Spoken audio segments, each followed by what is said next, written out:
صلاح الدین کے بچے روتے چیختے گلیوں میں نکل گئے۔ انہیں روتا دیکھ کر لوگ دھاڑے مار مار کر روتے تھے۔ ظہر کی نماز کا وقت ہو گیا۔ اس وقت سلطان ایوبی کی میت کو آخری غسل دے کر کفن پہنایا جا چکا تھا۔ غسل عدالت کے ایک اہلکار الدلائی نے دیا تھا۔ غسل کے لیے مجھے کہا گیا تھا، مگر میرا دل اتنا مضبوط نہ تھا، میں نے انکار کر دیا۔ میت باہر لا کر رکھی گئی۔ جنازے پر جو کپڑا ڈالا گیا تھا وہ قاضی الفضل نے دیا تھا۔ جب جنازہ لوگوں کے سامنے رکھا گیا تو مردوں کی دھاڑوں اور عورتوں کی چیخوں سے آسمان کا جگر چاک ہونے لگا۔ دمشق کی عورتوں کے بین سنے نہیں جاتے تھے۔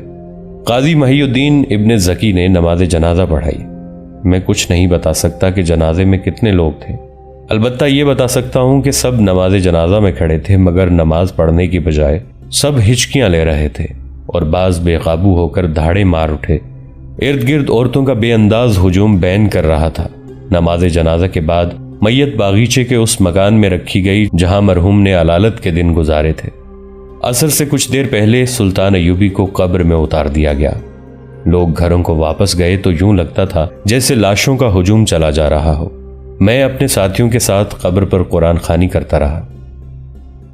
میں بہاؤدین ابن شداد نے یہ یادداشتیں خلیفہ کی اجازت سے قلم بند کی ہیں اور اس تحریر کو الملک النصر ابو ظفر یوسف ابن نجم ایوب صلاح الدین ایوبی رحمت اللہ علیہ کی وفات پر ختم کیا ہے۔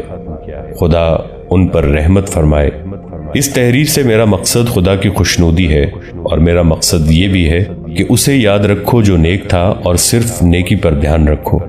ان یادداشتوں کے بعد یہ بتانا بھی ضروری ہے کہ سلطان ایوبی کی ایک خواہش یہ تھی کہ فلسطین کو صلیبیوں سے پاک کریں۔ ان کی یہ خواہش پوری ہو گئی۔ ان کی دوسری خواہش یہ تھی کہ فتح فلسطین کے فریضے کے بعد فریضہ حج ادا کریں، مگر ان کی یہ خواہش کبھی پوری نہ ہو سکی۔ اس کی وجہ بیماری نہیں تھی، بلکہ یہ کہ ان کے پاس اتنے پیسے ہی نہیں تھے۔ ان کی ذاتی جیب خالی تھی۔